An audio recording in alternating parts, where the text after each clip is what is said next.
तो स्वागत है आप सभी का हमारे चैनल की एक बिल्कुल ही नई वीडियो के अंदर, जहां पर आज की इस वीडियो के अंदर हम बात करने वाले हैं डेयरडेविल बॉर्न अगेन सीरीज के फिनाले एपिसोड के बारे में। और ये फिनाले एपिसोड है एपिसोड नंबर 9, जो कि आज ही रिलीज हुआ है। और इसीलिए आज की वीडियो के अंदर मैं इस पूरे एपिसोड की स्टोरी को आप सभी के लिए एक्सप्लेन करने वाला हूँ। एंड इसीलिए आप सबसे रिक्वेस्ट है कि आज आप इस वीडियो को पूरा एंड तक जरूर देखना। और अगर आपको वीडियो पसंद आती है तो आप वीडियो को लाइक करना और मुझे कमेंट्स में इस बारे में जरूर बताना। बाकी अगर आप में से किसी ने अभी तक हमारे चैनल को सब्सक्राइब नहीं कराए तो वो जल्दी से हमारे चैनल को सब्सक्राइब कर लेना और सब्सक्राइब बटन के बगल वाले बेल आइकन को भी ऑल पर सेट कर लेना, ताकि आप हमारे चैनल की सारी लेटेस्ट वीडियोस को सबसे पहले देख सकें। और हाँ दोस्तों, अगर आपने अभी तक इसके पहले वाले एपिसोड्स को नहीं देखा है तो आप मेरे चैनल में जाकर इस सीरीज के पहले सारे एपिसोड्स की स्टोरी को देख सकते हैं। मुझे उम्मीद है कि आपको वो पहले वाले एपिसोड्स की स्टोरीज भी काफी पसंद आएंगी। सो चलिए अब हम बिना किसी देरी के आज की इस कमाल की वीडियो को स्टार्ट करते हैं और जानते हैं story Daredevil born again series के फिनाले एपिसोड की।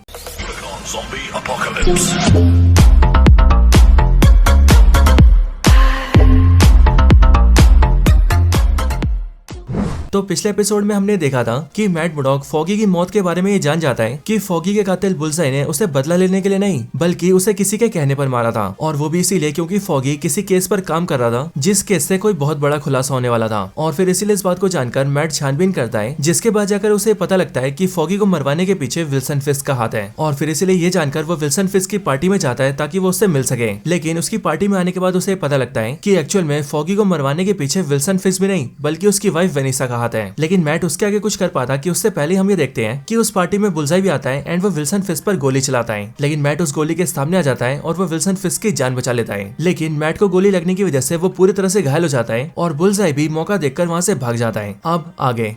तो एपिसोड नंबर 9 की स्टार्टिंग ठीक वहीं से होती है जहां पर एपिसोड नंबर 8 खत्म हुआ था। यानी कि बुलसाई ने विल्सन फिस्क को गोली मारी थी बट उस गोली के सामने मैट मुर्डॉक आ गया था। लेकिन उसके बाद पार्टी में अफरा तफरी मच गई और बुलसाई वहां से भाग गया। लेकिन दोस्तों इस सीन के बाद ही फ्लैशबैक आता है और हम देखते हैं 1 साल पहले का नजारा। आज से 1 साल पहले हम ये देखते हैं कि इस टाइम पर पॉइंटडेक्स्टर यानी कि बुलसाई जेल के अंदर होता है। लेकिन तभी उसी टाइम पर उससे मिलने के लिए विल्सन फिस्क की वाइफ वेनिसा आती है और वो बुलसाई से मिलकर उससे कहती है कि वो जानती है कि वो बहुत सालों से जेल में सड़ रहा है और वो आगे भी सालों तक सड़ता रहेगा। लेकिन अगर बुलसाई चाहे तो वेनिसा उसे जेल से बाहर निकाल सकती है। लेकिन हाँ, इसके बदले में बुलसाई को उसके लिए काम करना होगा। अब बुलसाई यानी कि पॉइंटडेक्स्टर जेल से बाहर निकलने के लिए तड़प रहा होता है क्योंकि उसे एक आजादी की जिंदगी चाहिए होती है और इसीलिए वो वेनिसा की शर्तें मान जाता है। बट वो वेनिसा से पूछता है कि आखिरकार जेल से बाहर निकलने के बदले में उसे वेनिसा का कौन सा काम करना है। जो सुनकर वेनिसा पॉइंटडेक्स्टर को बताती है कि असल में शहर में बेंजामिन नाम का एक चोर है जिस पर चोरी का इल्जाम है और उसका एक वकील है जिसका नाम है फॉगी नेल्सन। लेकिन मैं ये चाहती हूँ कि तुम मेरे कहने पर उन दोनों को मार दो और तुम्हें जेल से निकालने के बदले में मुझे इसके अलावा और कुछ भी नहीं चाहिए। सो इसीलिए जेल से निकलने के बाद तुमने मेरे कहने पर उन दोनों को मार दिया तो उसके बाद तुम अपनी आजादी को एंजॉय कर सकते हो। अब बुलसाई को यानी कि पॉइंटडेक्स्टर को वेनिसा का ये वाला डील काफी अच्छा लगता है एंड इसीलिए वो वेनिसा की शर्तें मान जाता है, जिसके बाद वेनिसा उसे जेल से बाहर निकाल लेती है। और एज ऑफ कोर्स जेल से बाहर आते ही पॉइंटडेक्स्टर फॉगी को जान से मार देता है। एंड यहाँ से ये बात क्लियर हो जाती है कि मैट मुर्डॉक के दोस्त फॉगी को मरवाने के पीछे वेनिसा का हाथ था।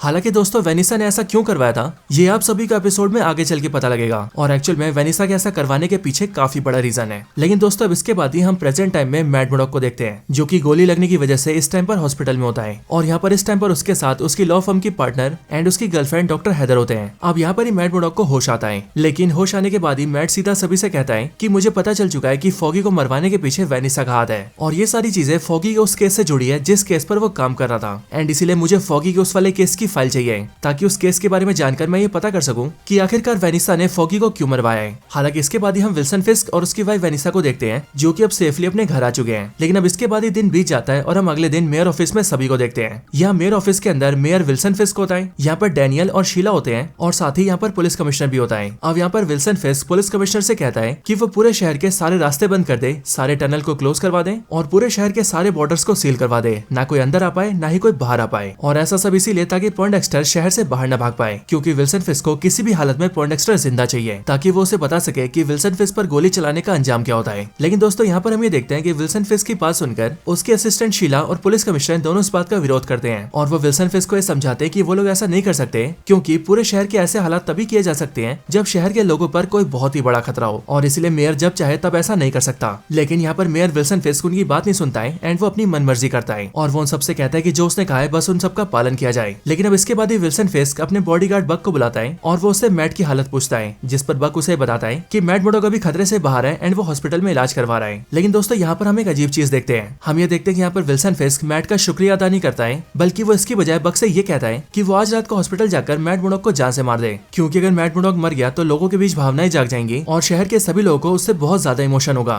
जिसके बाद मैं उसी बात का फायदा उठाऊंगा और फिर ना सिर्फ पॉइंट एक्स्ट्रा को जान से मारूंगा बल्कि पूरे शहर के अंदर वो चीजें करूंगा जो मैं करना चाहता हूँ। लेकिन अब बक के बाद ही विल्सन फिस्क शीला को अपने पास बुलाता है एंड वो अपने असिस्टेंट शीला से कहता है कि देखो शीला, मैं इस बात को जानता हूँ कि मेरे मेयर ऑफिस के अंदर और साथ ही इस पूरे शहर के अंदर कई सारे ऐसे लोग हैं जो कि मेरे खिलाफ हैं, लेकिन मैं ये नहीं चाहता कि मेरे ऑफिस का या मुझसे जुड़ा कोई आदमी मेरे खिलाफ हो, क्योंकि मुझे गद्दार लोग बिल्कुल भी पसंद नहीं है। और इसीलिए शीला, मैं ये चाहता हूँ कि जो भी मेरे ऑफिस में मेरे खिलाफ हो तो उन सब के बारे में मुझे बताओ। और फिर ये बोलकर वो शीला को भेज देता है। लेकिन दोस्तों जैसे ही शीला ऑफिस से बाहर आती है वैसे शहर का कमिश्नर उससे मिलने आता है और वो शीला से कहता है कि मैं जानता हूँ शीला कि तुम भी इस शहर की भलाई चाहती हो और तुम्हें भी ये पता है कि मेयर विल्सन फिस्क शहर के खिलाफ काम कर रहा है, क्योंकि वो जो भी काम करना चाहता है उससे शहर में सिर्फ दिक्कतें पैदा होंगी। साथ ही साथ उसने शहर की आजादी छीन ली है और अब वो अपनी टास्क फोर्स टीम के बल पर पूरे शहर पर कब्जा मारना चाहता है। लेकिन मैं ऐसा कभी नहीं होने दूंगा और मैं जानता हूँ शीला कि तुम भी शहर की भलाई चाहती हो और अब इसके लिए मैं गवर्नर और हायर अथॉरिटी से बात करने जा रहा हूँ ताकि मैं उन सबको मेयर विल्सन फिस्क की सच्चाई बता सकूं और मेयर विल्सन फिस्क को उसकी गद्दी से हटा सकूं। लेकिन मैं इन सब कामों में तुम्हारा साथ चाहता हूँ और मैं चाहता हूँ कि तुम्हें मेयर विल्सन फिस्क के बारे में जो भी खबर पता है वो तुम मुझे बताओ। अब ये सुनकर जो शीला होती है वो कमिश्नर से कहती है कि वो उसके कहने पर ज्यादा कुछ तो नहीं कर पाएगी, लेकिन हाँ, जब वो मेयर विल्सन फिस्क की कंप्लेन करेगा तब वो उसमें उसका साथ जरूर देगी और बयान दे देगी। अब दोस्तों इसके बाद ही शहर में रात हो जाती है और अब क्योंकि विल्सन फिस्क ने अपने बॉडीगार्ड बक को ऑर्डर्स दिए थे कि वो हॉस्पिटल जाकर मैट मुर्डॉक को जान से मार दे, इसके लिए बक सीधा हॉस्पिटल आता है ताकि वो मैट को जान से मार सके। लेकिन दोस्तों अब क्योंकि मैट मुर्डॉक के सेंसेस काफी ज्यादा शार्प है, इसीलिए वो बक के हॉस्पिटल आते ही समझ जाता है कि उस पर कोई जानलेवा हमला करने वाला है एंड इसीलिए बक के उसके रूम तक पहुंचने से पहले मैट मुर्डॉक वहां से निकल जाता है और वो हॉस्पिटल से सीधा अपने घर चला जाता है। अब मैट मुर्डॉक के हॉस्पिटल से निकल जाने की वजह से बक उसे हॉस्पिटल में नहीं मार पाता है और इसीलिए वो मेयर के जरिए टास्क फोर्स टीम को बताता है, जिसके बाद मैट मुर्डॉक को जान से मारने के लिए टास्क फोर्स टीम के कई सारे मेंबर्स इकट्ठा होते हैं और वो सीधा मैट को मारने उसके घर जाते हैं। बाकी तब तक मैट के घर में हम ये देखते हैं कि जैसे ही मैट मुर्डॉक अपने घर पहुंचता है वैसे वो ये देखता है कि वहाँ उसके घर के अंदर पनिशर पहले से मौजूद है और इसीलिए वो पनिशर से पूछता है कि आखिरकार वो यहाँ पर क्यों आया है, जिस पर पनिशर यानी कि फ्रैंक कासल मैट को बताता है कि एक्चुअली में उसे उसकी फ्रेंड कैरन का फोन आया था, जिससे उसे पता लगा कि मैट की यानी कि तुम्हारी जान खतरे में है एंड इसीलिए मैंने उसे वादा किया कि मैं तुम्हें बचाऊंगा और बचाकर सेफली यहाँ से निकाल कर ले जाऊंगा। लेकिन दोस्तों इसके बाद ही मैट ये नोटिस करता है कि उसके घर के पास टास्क फोर्स टीम के मेंबर्स पहुंच चुके हैं और इसीलिए वो जल्दी से अपनी डेयरडेविल की कॉस्ट्यूम पहनता है, जिसके बाद ही डेयरडेविल और पनिशर दोनों ही लड़ने के लिए तैयार हो जाते हैं। और फिर इसीलिए जैसे टास्क फोर्स टीम के मेंबर्स उसके अपार्टमेंट में घुसते हैं वैसे वो दोनों मिलकर सारे पुलिस वालों पर अटैक करते हैं और उस अटैक में जहाँ डेयरडेविल बारी बारी करके पुलिस वालों को बेहोश कर रहा था या फिर उन्हें ढेर कर रहा था, वहीं पर ही पनिशर सीधा उन सबको गोली से जान से मार रहा था। लेकिन अब इनसे लड़ने के दौरान ही पनिशर यहाँ पे नोटिस करता है कि उन सब में से एक पुलिस वाले के पास बिल्कुल वैसी बुलेट्स होती है जैसी बुलेट से हेक्टर आयला को मारा गया था, यानी कि ऐसी बुलेट जिस पर पनिशर का लोगो बना है और इसीलिए इस बुलेट को देखकर वो सीधा उसे मैट को देता है, जिसके बाद ही पनिशर और मैट मुर्डॉक उन दोनों को पता लग जाता है कि हेक्टर आयला को जान से मारने वाला पुलिस ऑफिसर उनके सामने खड़ा है और इसीलिए इस बात से गुस्सा होकर मैट मुर्डॉक उसे बहुत जोर से घूसा मारता है। लेकिन इसके बाद ही पनिशर उसे गोली मारने वाला होता है, बट मैट उसे ऐसा करने से रोक देता है और उसे ये कहता है कि किसी को जान से मारना उसके उसूलों के खिलाफ है। लेकिन अब इसी बात पर पनिशर और डेयरडेविल दोनों के बीच बहस हो जाती है और बहस में पनिशर डेयरडेविल पर चिल्लाते हुए उससे कहता है कि आखिरकार वो ऐसा कैसे कर सकता है, यहाँ पर इस पुलिस वाले को जिंदा छोड़ना बेवकूफी है और इसीलिए मैट को इसे जान से मार देना चाहिए। लेकिन मैट मुर्डॉक पनिशर से झगड़ा करता है एंड वो उससे कहता है कि उसे सिर्फ लोगों को जान से मारना आता है, जान से मारने के अलावा पनिशर को जानता ही नहीं है। लेकिन दोस्तों इन दोनों की बहस के बीच ही हम ये देखते हैं कि अचानक से एक पुलिस वाला यहाँ पर ग्रेनेड फेंक देता है और इसीलिए ग्रेनेड की आवाज सुनकर पनिशर और डेयरडेविल जल्दी से बिल्डिंग से कूद जाते हैं और सीधा एक गाड़ी पर जंप करते हैं, जिससे उनकी जान बच जाती है। लेकिन इसके अगले सेकंड ही हम ये देखते हैं कि डेयरडेविल का पूरा अपार्टमेंट ग्रेनेड की वजह से फट जाता है। हालांकि पनिशर और डेयरडेविल के नीचे आते ही वो दोनों सामने कैरन को देखते हैं, जो कि वहाँ पर उनसे मिलने आई थी और उन्हें लेने आई थी और इसीलिए कैरन उन दोनों को गाड़ी में बिठाती है और उनको वहाँ से ले जाती है। जिसके बाद वो तीनों सीधा पनिशर के अड्डे पर जाते हैं एंड वहाँ कर कैरन पनिशर और डेयरडेविल दोनों की मरहम पट्टी करती है। अब दोस्तों यहाँ पर मैट मुर्डॉक कैरन को फॉगी के बारे में सब कुछ बताता है, जिसके बाद ही कैरन को भी पता लग जाता है कि फॉगी के जान से मरने का रीजन वो केस था जिस पर फॉगी मरने से पहले काम कर रहा था। लेकिन इसके बाद ही मैट कैरन से कहता है कि उसे वो फाइल चाहिए जिस पर फॉगी काम कर रहा था और इसीलिए कैरन मैट को लेकर सीधा उस फाइल के पास जाती है। जिसके बाद ही मैट मुर्डॉक फाइल को देखकर ये सारी बातें जान जाता है कि आखिरकार फॉगी के केस में था क्या। अब फॉगी के केस की फाइल को देखकर मैट और कैरन दोनों को ये पता लगता है कि असल में उनका दोस्त फॉगी एक छोटी सी चोरी का केस लड़ रहा था। लेकिन असल में उस पूरे चोरी के केस में ट्विस्ट ये था कि उसके क्लाइंट ने वो चोरी रेड हुक पोर्ट के अंदर की थी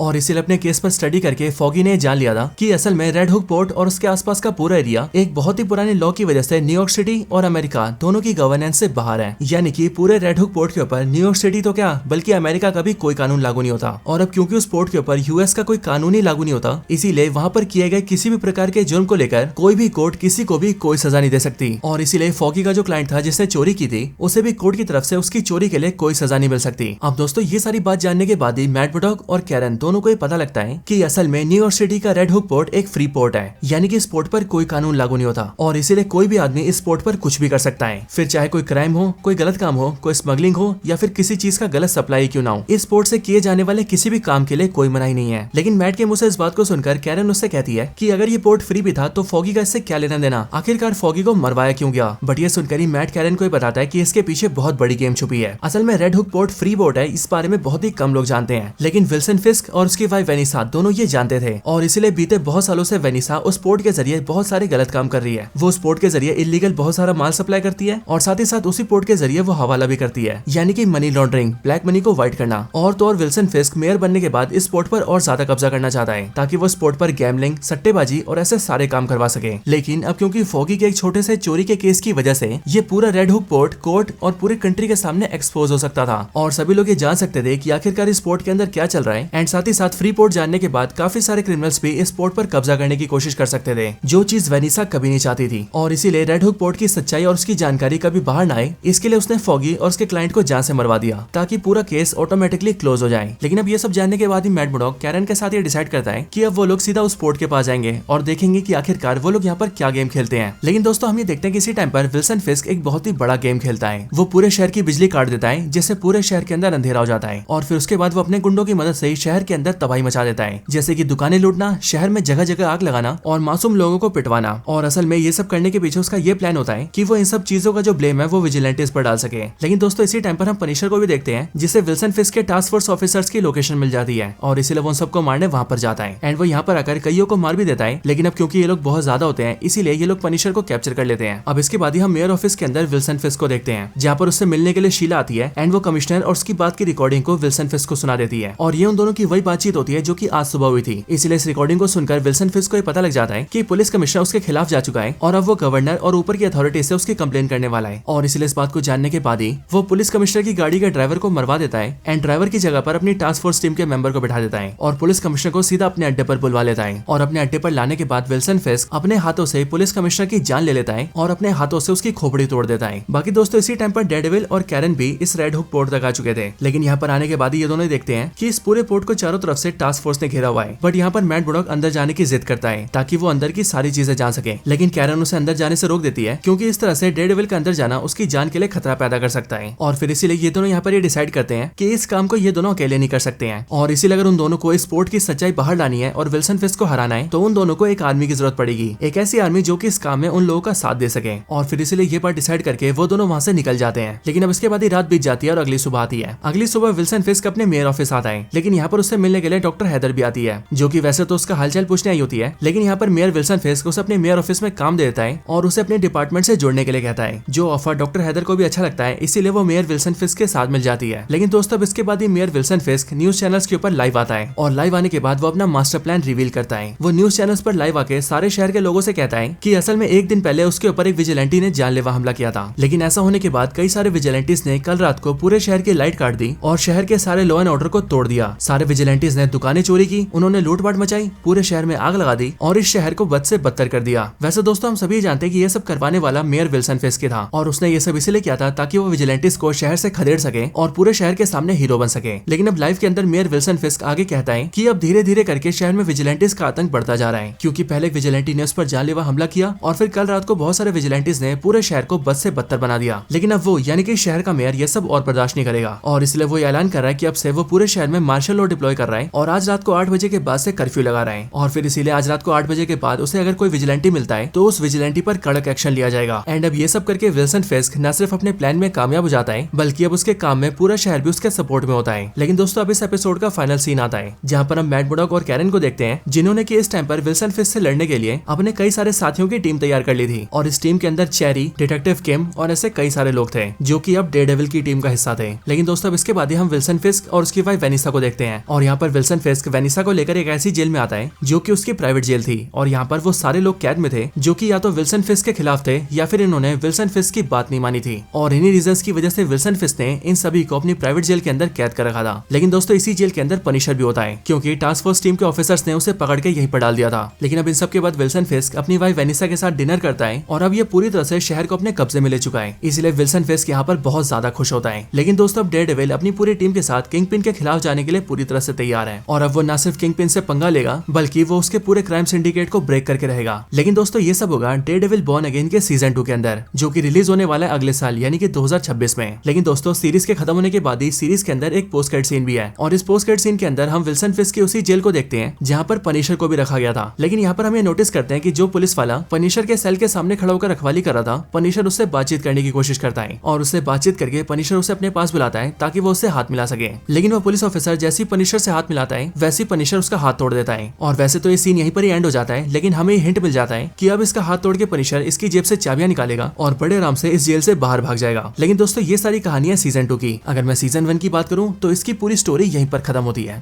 तो दोस्तों यही थी video Daredevil born again series के एपिसोड नंबर 9 के ऊपर। आपको इस एपिसोड की स्टोरी कैसी लगी और आपको ओवरऑल ये पूरी सीरीज कैसी लगी ये आप मुझे कमेंट्स में जरूर बताना। और अगर आप सभी का कोई और रिकमेंडेशन हो तो आप वो भी मुझे कमेंट्स के अंदर बता सकते हैं। बाकी दोस्तों अगर आपको जानना हो कि इस सीरीज के बाद डेयरडेविल का फ्यूचर क्या है तो आप उस बारे में भी मुझसे कमेंट्स में पूछ सकते हैं। ज्यादा लोग कमेंट करेंगे तो मैं डेयरडेविल के फ्यूचर के ऊपर भी एक बहुत ही अच्छी वीडियो लेकर आऊंगा जिसमें कि एमसीयू में डेयरडेविल का फ्यूचर क्या हो सकता है, मैं ये सारी चीजें आपको डिटेल से बताऊंगा। सो आपको वीडियो चाहिए हो तो कमेंट में जरूर बताना। बाकी आपको वीडियो पसंद आई हो तो वीडियो को लाइक करना। जिन्होंने चैनल को सब्सक्राइब नहीं करा वो जल्दी से चैनल को सब्सक्राइब कर लेना और सब्सक्राइब बटन के बगल के बेल आइकन को भी ऑल पर सेट कर लेना ताकि आप हमारे चैनल की सारी लेटेस्ट वीडियोस को सबसे पहले देख सकें। बाकी दोस्तों मैं मिलता हूँ आपसे ऐसी किसी और बेहतरीन वीडियो में, तब तक के लिए गुड बाय।